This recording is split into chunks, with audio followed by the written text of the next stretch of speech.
آج ایک بہت ہی زبردست اور دلچسپ سفر پر چلتے ہیں۔ آج کے اس ایکسپلینر میں ہم کائنات کی تخلیق کے اس عظیم و شان دور اور حضرت آدم علیہ السلام کی مکمل تاریخ پر بات کریں گے، یعنی بالکل ابتدا جب کچھ بھی نہیں تھا، وہاں سے لے کر دنیا میں پہلے انسان کی آمد تک کا پورا سفر۔ تو شروع کرتے ہیں۔ ذرا تصور کیجیے، کائنات میں انسانوں کے بسنے سے پہلے تھا کیا؟ یہ سوال اکثر ذہن میں آتا ہے نا؟ احادیث اور روایات ہمیں بتاتی ہیں کہ اس وقت ایک ایسی وسیع خلا تھی جس کا اندازہ نہیں لگایا جا سکتا۔ بس ہر طرف ایک ہی ذات تھی اور وہ تھی اللہ کے ساتھ۔ اس کا عرش پانی پر تھا اور پھر اس نے کائناتی کلم کو پیدا کیا۔ پہلا حصہ کائنات کی شروعات۔ حیرت کی بات یہ ہے کہ اس مادی دنیا کے وجود میں آنے سے بہت پہلے ہی لوہے محفوظ پر کائنات کی تکمیل کی جا چکی تھی۔ اللہ نے اس عظیم کائناتی قلم کو پیدا کر کے دنیا کے لکھ اور پھر اس قلم میں اللہ کے علم سے قیامت تک ہونے والا ایک واقعہ لکھ دیا۔ اب تخلیق کے ان 6 دنوں کی ترتیب دیکھیے، یہ بہت ہی کمال کی ٹائم لائن ہے۔ ہفتے کے دن زمین اور جب زمین کانپنے لگی تو اسے ٹھہرانے کے لیے اتوار کو پہاڑ کھڑے کیے گئے، پھر پیر کو درخت، منگل کو مصیبتیں اور جراثیم، بدھ کو نور اور جمعرات کو جانوروں کو زمین پر پھیلایا گیا۔ یہ ایک زبردست اور حیرت انگیز ترتیب ہے، جیسے اس زمین کو اس کی آخری بازی کے لیے بالکل پرفیکٹ انداز میں تیار کیا جا رہا ہو۔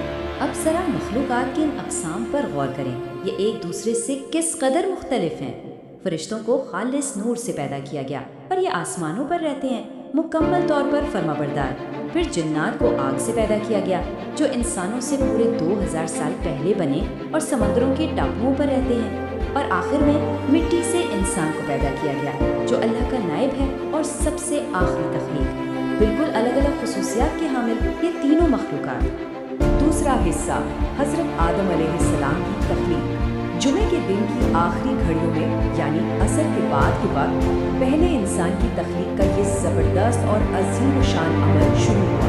یہ وہ وقت تھا جب ہماری زمین اپنی تمام تر نعمتوں کے ساتھ بالکل تیار ہو چکی تھی۔ مٹی سے بننے کا یہ مرحلہ وار عمل واقعی بہت کمال کا ہے۔ سب سے پہلے اللہ تعالیٰ کے حکم سے پوری زمین سے مختلف رنگوں کی مٹی اکٹھی کی گئی اور اسی لیے آج انسانوں کے رنگ بھی مختلف ہیں۔ پھر اس مٹی میں پانی ملا کر اسے گوندا گیا تو وہ ایک لیسدار مٹی بن گئی جسے تین کہتے ہیں۔ پھر اسے سوکھنے دیا گیا اور جب وہ سوکھ کر کالی ہو گئی اور اس سے کھنکھناہٹ کی آواز آنے لگی تو اسے سلسال کہا گیا، اور آخر میں وہ آگ میں پکی ہوئی مٹی جیسی مضبوط ہو گئی جسے قرآن پاک میں فخار کہا گیا، بالکل ایک شاہکار کی طرح۔ 60 جی ہاں، یہاں ایک انتہائی حیرت انگیز تفصیل ہے کہ پہلے انسان یعنی حضرت آدم علیہ السلام کا قد 60 ہاتھ لمبا تھا۔ یہ عدد سن کر ہی اس عظیم الشان شروعات کا اندازہ لگایا جا سکتا ہے، اور پھر وقت کے ساتھ ساتھ بعد میں آنے والے لوگوں کے قد بتدریج کم ہوتے چلے گئے۔ ذرا سوچیں، جب وہ مٹی کا شاندار ڈھانچہ بالکل تیار تھا تو اس وقت کیا ہوا جب اس میں پہلی بار زندگی کی روح پھونکی گئی۔ یہ وہ سنسنی خیز اور تاریخی لمحہ تھا جس نے تاریخ کا رخ ہی بدل دیا، جب ایک مٹی کے پیکر کو زندگی ملنے والی تھی۔ روح کے جسم میں داخل ہونے کی یہ ترتیب بہت زبردست ہے۔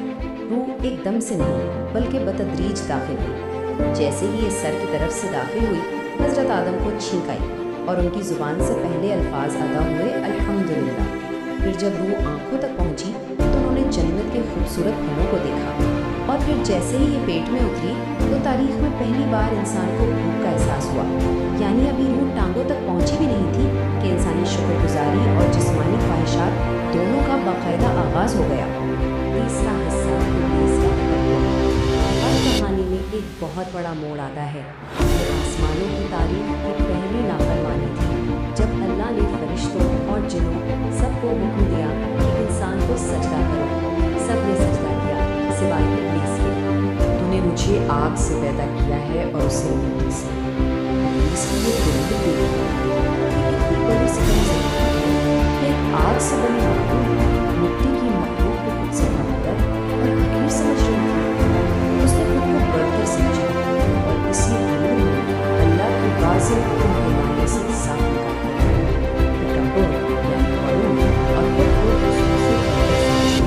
یہ تمام گناہوں کی اصل جڑ ہے۔ اور یہی وہ پہلا گناہ تھا جس نے باقی تمام گناہوں کی بنیاد رکھی۔ اسی ایک تکبر کی وجہ سے ابلیس کو ہمیشہ کے لیے ذلیل کر کے جنت سے نکال دیا گیا، اور یوں وہ نسل انسانی کا سب سے بڑا اور کھلا دشمن بن گیا۔ چوتھا حصہ، جنت سے زمین تک۔ یہ انسانی تاریخ کا وہ نیا اور فیصلہ کن موڑ تھا جس نے سب کچھ بدل کر رکھ دیا اور ان واقعات کی راہ ہموار کی جنہوں نے آخر کار زمین پر زندگی کی بنیاد رکھی۔ جنت سے زمین کے اس سفر میں کافی کچھ ہوا۔ سب سے پہلے جنت میں بائیں پسلی سے حضرت حوا کی پیدائش ہوئی تاکہ وہ حضرت آدم کی ہم سفر بن سکیں۔ پھر ابلیس نے بڑی چالاکی سے جھوٹی قسمیں کھا کر انہیں دھوکا دیا۔ اس منع کیے گئے درخت کا پھل کھانے کی وجہ سے ان سے نور کا وہ جنتی لباس چھین گیا اور آخر کار انہیں زمین پر اتار دیا گیا۔ روایات بتاتی ہیں کہ انہیں الگ الگ مقامات پر اتارا گیا، حضرت آدم کو ہند اور حضرت حوا کو جدہ میں۔ اب یہاں غلطی کے بعد کا جو رد عمل ہے وہ نہایت غور طلب ہے۔ دونوں طرف سے غلطی ہوئی، مگر ابلیس نے کیا کیا؟ اس نے اپنی غلطی پر مزید تکبر کیا اور انسانوں کو ہمیشہ گمراہ کرنے کی قسم کھائی، جبکہ اس کے بالکل برعکس حضرت آدم اور حضرت حوا نے فوراً اپنا تکبر چھوڑ دیا، انتہائی عاجزی اختیار کی اور اللہ سے معافی مانگی۔ یہ فرق ہمیں بتاتا ہے کہ انسان کی اصل فطرت غرور نہیں بلکہ عاجزی اور توبہ۔ پانچواں حصہ، دنیا کی زندگی کا آغاز۔ کافی عرصے کی جدائی کے بعد آخر کار میدان عرفات میں ان کی دوبارہ ملاقات ہوئی اور ایک کہنے سے زمین پر انسانی زندگی، خاندان اور ایک عظیم ورثے کی باقاعدہ بنیاد رکھی گئی۔ 40 یہ عدد انسانی تاریخ میں بہت خاص ہے۔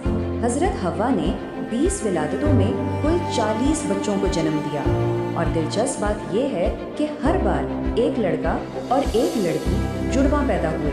بس اسی طرح زمین پر انسانوں کی اس آبادی نے تیزی سے پھیلنا شروع کیا۔ عمر کا ایک بہت ہی خوبصورت اور پیارا واقعہ ملتا ہے۔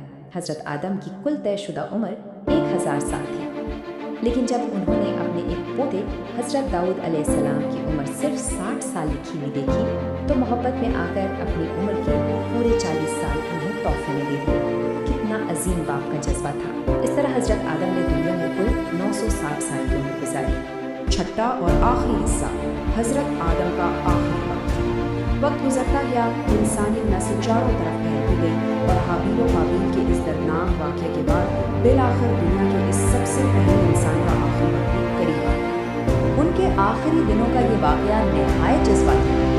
دنیا میں اپنے آخری دنوں میں انہیں جنت کے پھلوں کی شدید خواہش ہوئی۔ ان کے بیٹے ان کے لیے پھل ڈھونڈنے نکلے، لیکن راستے میں ان کی ملاقات فرشتوں سے ہو گئی۔ وہ موت کے فرشتے تھے۔ کہتے ہیں کہ جب موت کا فرشتہ آیا تو حضرت آدم نے کہا کہ ابھی تو میری عمر کے 40 سال باقی ہیں، جس پر فرشتے نے انہیں بڑی شائستگی سے یاد دلایا کہ وہ 40 سال تو وہ اپنے بیٹے حضرت داؤد کو تحفے میں دے چکے ہیں، اور وہ فرشتوں کے ذریعے ان کی آخری رسومات ادا کی۔ فرشتوں نے خود روز ہوئی اور جنت کی خوشبو لگی۔ پھر حضرت جبرائیل علیہ السلام کی امامت میں ان کی نماز جنازہ پڑھی اور زمین کھود کر انتہائی عقیدت کے ساتھ دفن کی۔ اور بالکل یہی وہ مقدس طریقہ تھا جو آج تک تمام انسانیت کے لیے تدفین کی ایک مستقل سنت اور معیار بن گیا۔ اس کہانی میں ایک اور انتہائی حیرت انگیز اور دلچسپ تاریخی تسلسل موجود ہے۔ روایات بتاتی ہیں کہ جب صدیوں بعد حضرت نوح علیہ السلام کے دور میں وہ عظیم طوفان آیا تو حضرت آدم اور حضرت حوا کے جسد خاکی کو بے حفاظت نکال کر کشتی نوح میں محفوظ رکھا گیا تھا، اور پھر طوفان گزر جانے کے بعد انہیں ایک نئی آرام گاہ میں دوبارہ دفن کیا گیا۔ کتنا حیرت انگیز تحفظ ہے۔ تو اس ساری داستان کے اختتام پر ایک بہت ہی گہرا سوال ذہن میں ابھرتا ہے، اگر ہماری اس انسانیت کا آغاز ہی ایک سچی توبہ اور معافی سے ہوا تھا تو آج ہمیں اپنی غلطیوں کو کس نظر سے دیکھنا چاہیے؟ یاد رکھیے، ابلیس کا راستہ غرور اور ضد کا تھا، جبکہ انسان کی کہانی تو شروع ہی عاجزی اور معافی مانگنے سے ہوئی تھی، اور یقیناً یہی توبہ انسان کی سب سے بڑی طاقت ہے۔ امید ہے کہ اس ایکسپلینر کے ذریعے تاریخ کی اس عظیم و شان شروعات کو ایک نئے زاویے سے سمجھنے کا موقع ملا ہوگا۔ اسے دیکھنے کا بہت بہت شکریہ۔